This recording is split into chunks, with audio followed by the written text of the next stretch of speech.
The polls may be closed, but Decision 2024 is far from over.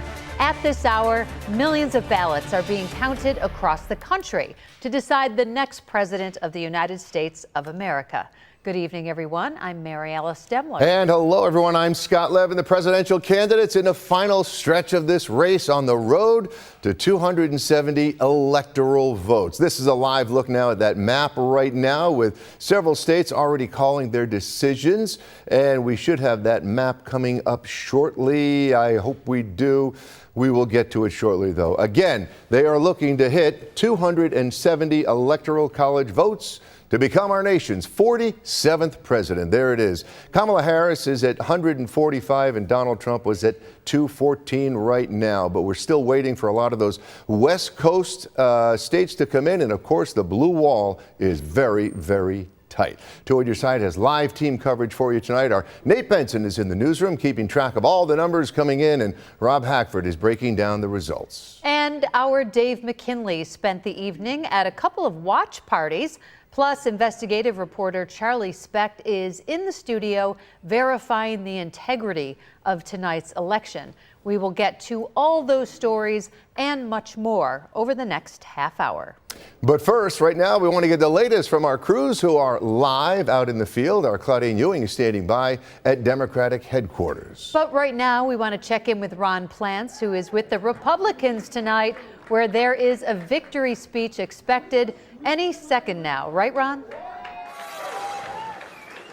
Yeah, Mary Alice, it's a little hard to hear right now, but we do have an announcement up on stage from one of the members of the Assembly candidate. We're going to hear what he has to say. I just had the Buffalo News. Actually, this is David DiPietro, the Assembly member who represents in the East Aurora area, and he is speaking right now to the crowd, announcing his victory in his race. I want to shout out, but I want to say thank you. I mean, it was overwhelming tonight. I'm very proud because I represent also Wyoming County. The numbers in Wyoming County just came in. I took 78%, folks.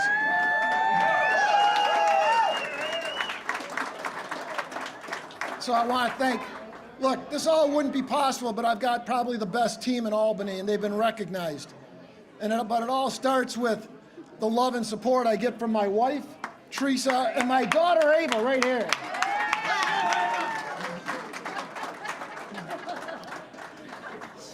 My staff, Nancy, Gina, Lisa. How about a round of applause for them? They made this happen. They have been campaigning for a year now. We have been on the campaign trail for a year. And I told them, take tomorrow off. On Thursday, we're starting it back up again. But before I end, there's two people who have been watching this, and I owe a lot of debt and gratitude to. First off, your Erie County Chairman, Mike Cracker here, has been a wealth of support. The victims and the criminal defendants. And each victim wants justice on their case. And every defendant wants to be treated fairly. Justice and fundamental fairness must be pursued continuously and tenaciously by the people that work in the Erie County District Attorney's Office. And we do that every day. We readily accept the responsibility of this complexity, and true justice is and always must be balanced. We do that every day. True justice is unapologetically tough when necessary, empathetic, and merciful when called for, but in all circumstances, it has to be fundamentally fair.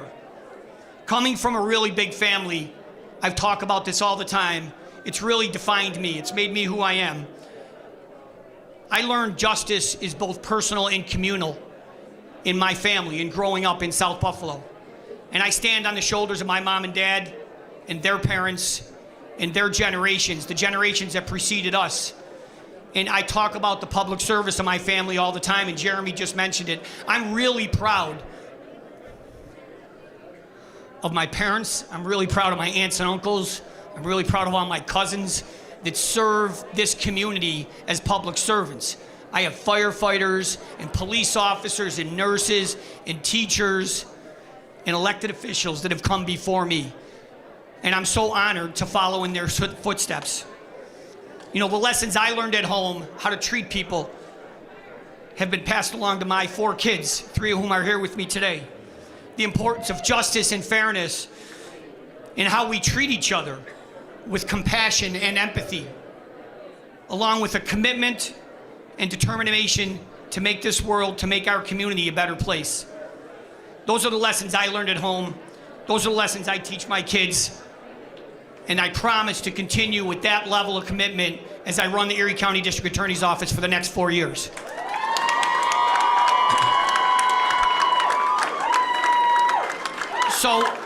So let me just, I gotta thank a number of people. You know, running a countywide campaign is monumental, and you cannot do it. I certainly did not do it without the tremendous help of dozens and dozens of people. And I need to mention some of them.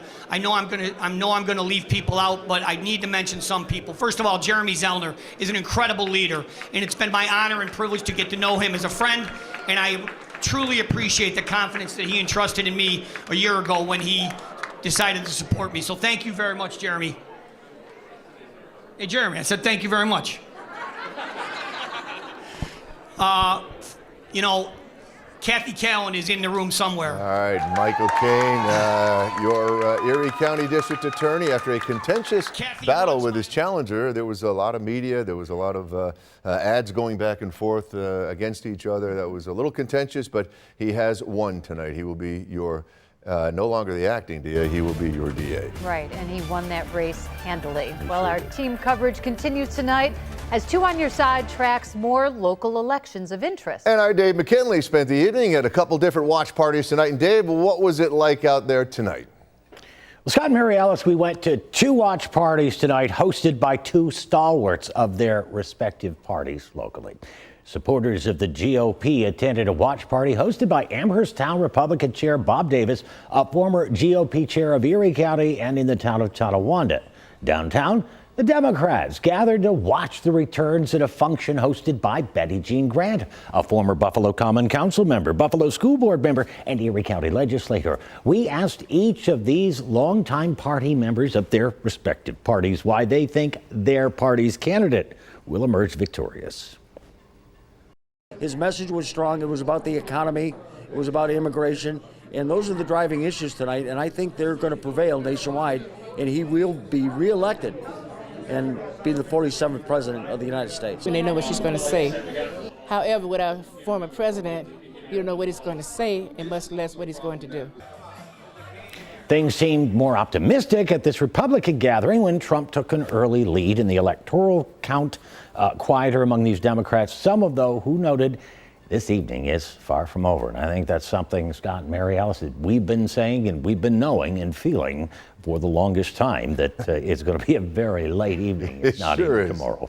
You've got that right. Mm-hmm. We appreciate all the great insight you brought us tonight, Dave. Thank you. Well, there are several races of interest that we are still closely following tonight. The first is New York State Proposition 1. It's also called the Equal Rights Amendment. It would change language in the New York State Constitution to protect more individuals against unequal treatment. And the Associated Press has projected this measure did pass with an overwhelming 65% approval. All right, and not to be confused with Proposition 1 on the Erie County ballot, which would remove the requirement for a supermajority vote in the legislature and instead allow for a simple majority to make changes to our taxes. At this hour, it is a strong no, 62 to 38%. Well, if you have ever wondered how these votes are tallied, it comes down to some very dedicated people crunching those numbers. And there is a whole lot to keep track of, that's for sure. Rob Hackford has his eye on more results for us tonight. Oh, but first, I think we're going to check in with Nate Benson in the newsroom. Nate.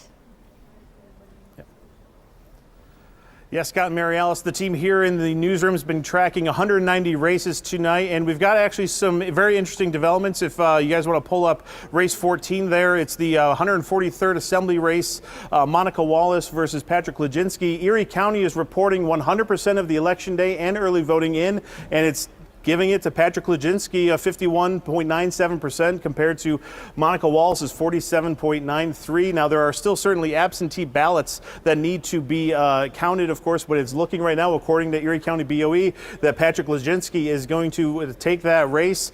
We still need to confirm how many of those absentee ballots are still out there, but this was a a lot of money poured into this race over the last 2 or 3 months, and of course it was hotly debated throughout the community. And Monica Wallace winning in 2020, her assembly seat, winning a re-election in 2022, but it's looking like, at leleast based on this data, that Patrick Legzinski might be replacing her in the New York State Assembly, and that's one of the many races we're tracking tonight. We're also tracking the 142nd Assembly race. Patrick Burke narrowly ahead right now, 50.69% rather, compared to 49.17 with Mark Priori in the 142nd district. So these two very interesting races that we're going to be following this one particularly throughout the evening as well. Again, Erie County reporting 100% of the ballot in right now, so there's that absentee option as well. We need to find out how many absentee ballots are out there, and a lot of big races happening throughout New York State as well,